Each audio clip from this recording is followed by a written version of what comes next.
कुछ हो गया, सारे ऐसे जमा हो जाते हैं। इससे हमारा कस्टमर जो है ना वो बड़ा मुतासिर होता है। हमारा ज़्यादातर कस्टमर जो है ना लेडीज़ है। इस रोड पे जो है ना लेडीज़ जो है ना ज़्यादा परचेज करने आती है।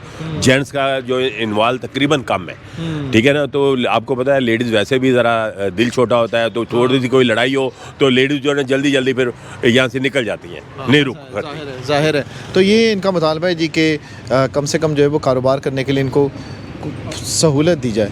टैक्सेस ये लोग पे कर रहे हैं और उन टैक्सेस के अगेंस्ट अगर गवर्नमेंट इनके लिए कुछ कर सकती है तो वो यही कर सकती है कि पार्किंग्स इनको दे दें और इसके साथ साथ जो सहूलियात हैं वो दी जाएँ।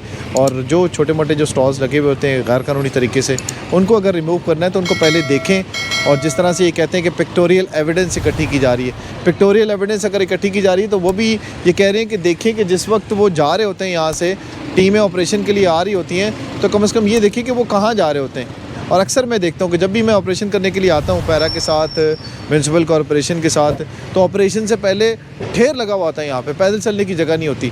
तो जैसे ही यहाँ पे ऑपरेशन के लिए आते हैं तो दुकानदार फंस जाते हैं और वो रेडी वाले जो है वो यहाँ से गायब हो जाते हैं। अब उन्होंने वो दूसरी वाली रेडियाँ रखनी शुरू कर दी है ना, टायरों वाली, वो टायरों वाली रेडियाँ रखी तो भाग जाते हैं। फोल्ड हो जाता है, कंधे पे आ जाता है सारा, दुकानदार कहाँ जाएगा।